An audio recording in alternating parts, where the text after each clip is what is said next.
Hey, what's up? It's Matt for 360 Investigations, and I have here the Big Agnes Copper Spur HV UL2 long tent. I know that was a mouthful, but before I go into the video, let me explain why I'm making this video and what it's about. So first off, this is going to be a little long, so bear with me because I got to go over a lot of details. Secondly, Big Agnes is fully aware of everything I'm talking about in this video. I already made a previous video and I sent it to them, and they're working on what I'm talking about. This is for the viewers who keep asking me all these questions about that video, and I'm going to be going into a little bit more in-depth detail about why people don't understand what I'm talking about, or if you haven't had this tent, what you're going to run into. All right, so that being said, let me get back to the name. HV stands for high volume. UL stands for ultralight. The number, in this case, which is 2, stands for how many people the tent is rated for. In other words, it's a 2-person tent. Long just means they added length to the original. Okay, so if you had a UL3, it would be an ultralight 3-person tent, so forth down the line. All right, so that being said, the other video I made just was sent directly to Big Agnes without much detail because they understood what I was talking about. But I want to first go over with you, the viewer.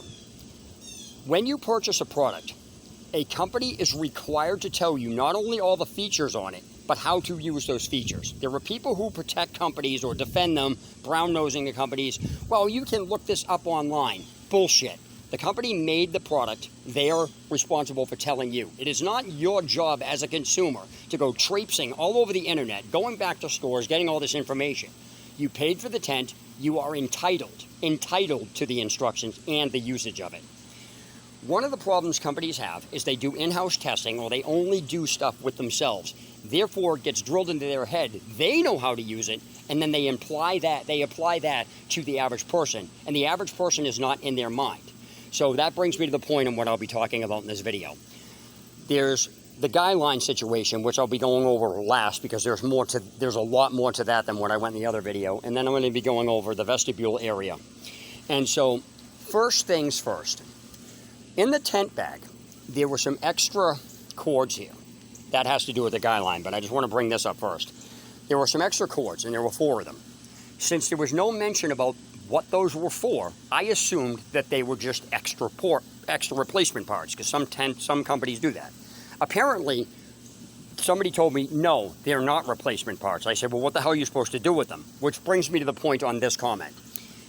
If a company has a product such as a tent here, they need to not only explain to the consumer what are all the parts that are actually used on the tent, but if there's any additional replacement parts that are not part of the actual tent itself process of putting it up, they need to tell you those are replacement parts.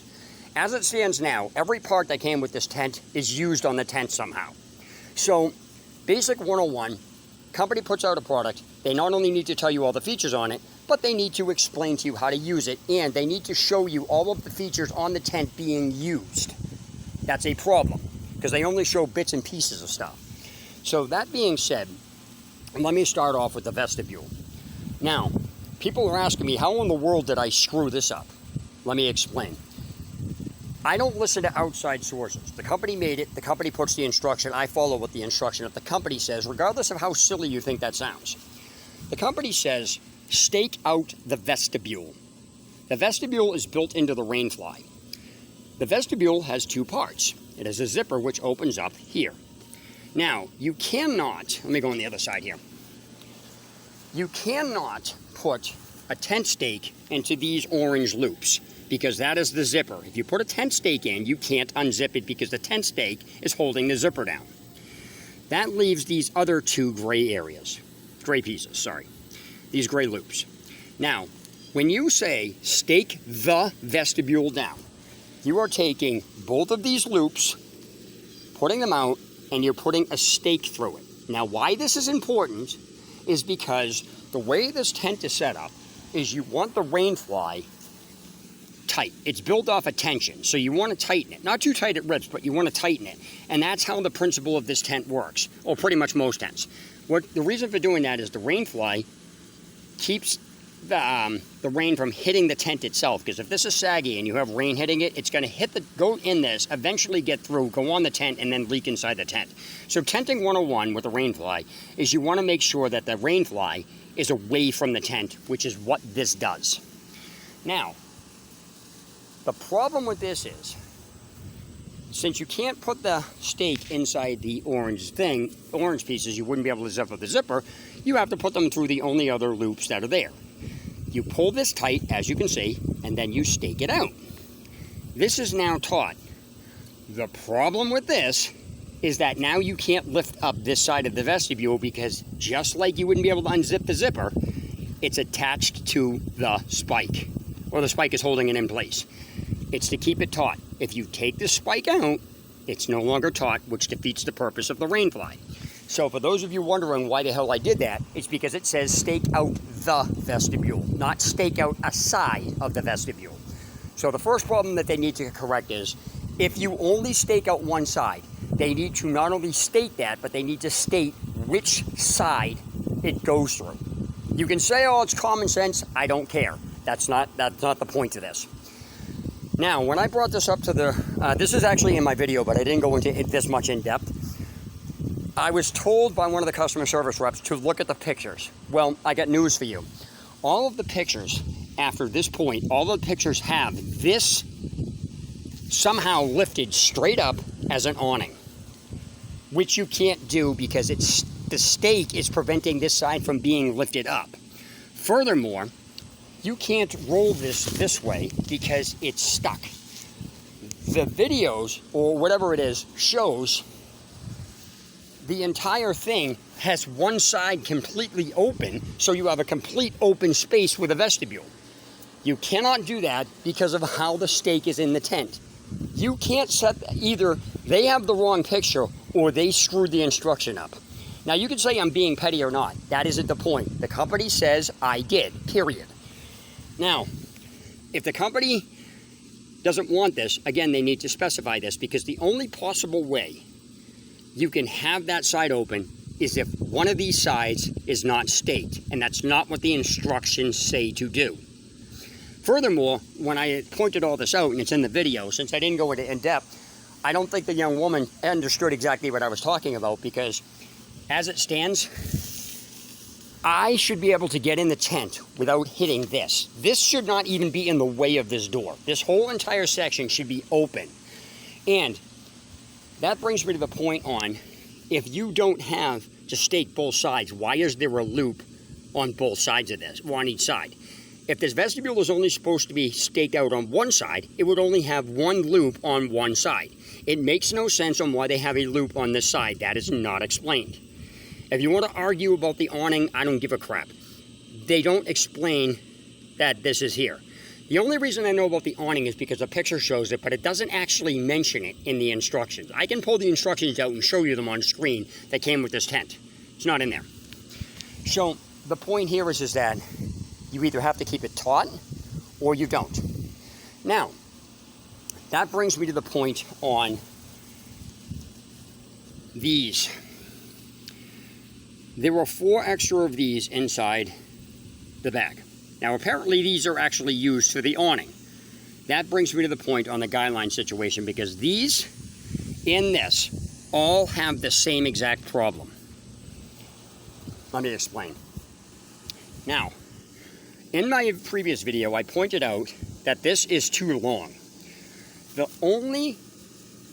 only distance you can get for even stretching this out, even if I were to tie this in a knot and put a stake down to it, this is as far as you can go. These 2 cords are way longer than that. And you're supposed to be able to take this, and they're all supposed to be connected to the same thing. You cannot get this tight. It's not possible. You can only go as far as this. And these are way too long. You have way too much excess. Now, before anybody goes on, I spent at least, off and on, 8 hours between yesterday and today trying to figure out what the hell this piece even is.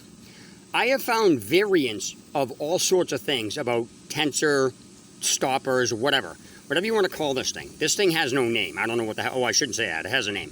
But the only people that know how to use this are the people that made it and Big Agnes, because Big Agnes has this on the tent. I cannot find a single video looking at this specific clip. I have found videos for all sorts of other ones, and there's videos explaining how to use all the other ones. There is no video that explains what the hell this even is or how to get it in any type of configuration. This is a straight line. There is no loop on here. That brings me to the point on what people are saying. Every single person on the net and every single person in a blog, in a video, never, ever, ever go from this point and how you get this configured. They either start, and then they cut the camera and then it's already looped, or they aren't using this one, or they've taken this off. This brings me to one final point with this that I didn't bring up in the video yesterday, or the other day when I made it. I think it was yesterday. Anyway, if this is supposed to have a loop in it, then either the company needs to make a video showing from start to finish what to do from this point, not cut the camera, not say undo it, here's a loop. They need to say, okay, to make a loop out of this, you need to hold this here, do this, we're going to go from this end, and they need to be very clear about that, or they need to stop using them, or the other thing is they need to put the loops in them before they leave the factory. How hard was it for this to happen? But the fact that I can't even find a video explaining what the hell the name of this specific piece is, because I guess apparently some of these have another name for them. I can't remember the name I kind of similarly found for this. But even after I found the name of this, I went on the manufacturer's website to find out a manufacturer's website of these types of clips. They didn't even have a video showing how the hell to do it. Big Agnes attached this and then somehow expected everybody to know what the hell to do with this. And they're saying create loops. You cannot create a loop with this because you guys never showed how to do it. Big Agnes people know how to make it, but you can't expect a consumer to know what the hell to do with this when you haven't even explained what this even is. So what happens is, that brings me to the final point on this. What happens here is I basically told the guy, apparently this is supposed to be for ventilation. And it's, I guess, apparently supposed to be really important on a tent. Everybody's talking about it. If it's so damn important, why can't you provide the instructions for this? I told the guy, I said, this is clearly not that important. He goes, oh no, that's important. I said, really? If it's that important, why? And I said that to him. If this is one of the most, again, people are saying this is one of the most, the guidelines are one of the most important things on a tent. And yet, Big Agnes, a tent maker, can't provide how to use one of the most important pieces, can't provide instructions on how to do one of the most important pieces. I also want to mention that there is a video out there. However, again, the video starts showing it. Let me show you. The video starts out by them taking this and pulling this apart in here. And then the next thing you know, they clip to it already being done, set up, and this being used. They completely skipped off how to configure this. This, without configuring this, or knowing how to configure it, this is useless. So again, I repeat, they either need to stop using these because they're useless. There's no connection point on this. You can't even connect apparently you're supposed to be able to connect these together. Didn't say you had to, you're supposed to be able to. Which brings me back to the point on, if there's a way, if you can do something on a product, the company needs to show the product being used as is.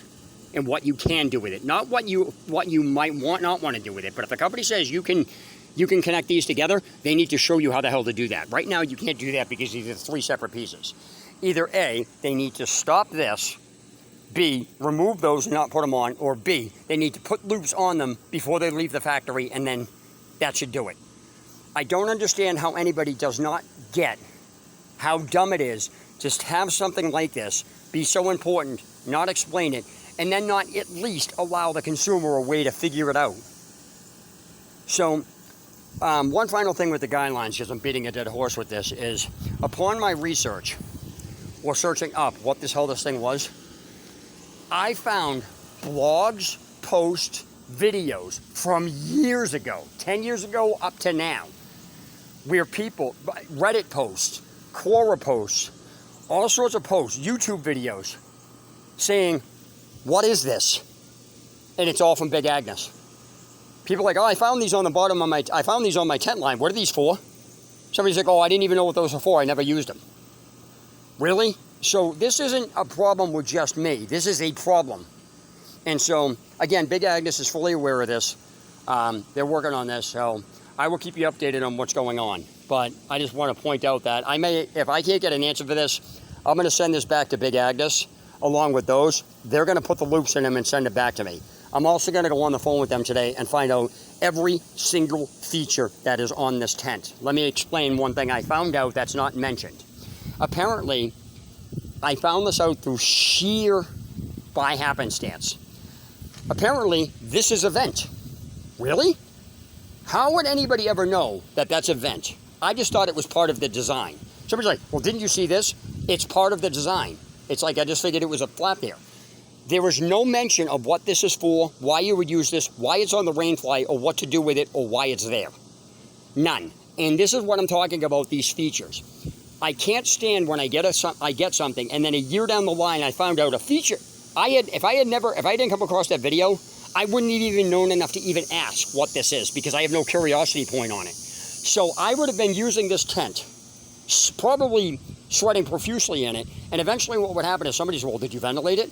And I thought they would be talking about that, not that. So apparently you're somehow, without instructions, without being told, you're supposed to know not only that this comes up, but that you can do this. Apparently that's a vent. Really? Thanks for letting me know, Big Agnes. I'm sorry, this is ridiculous. And again, you can call my arguments petty, you can call me whatever you want, but the fact of the matter is, Big Agnes needs to tell you all of the features, and that's why I'm going to go over this with them. And I'm going to use that as an example.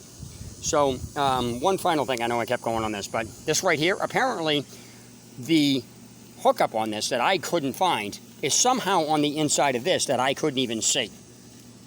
Apparently it's right here. When I was in REI, I didn't even see that, and I was able to roll this up. I'm like, how the hell do you do this? Because I was trying to roll up the door on REI, and I'm like, is there a thing on here? I couldn't find it.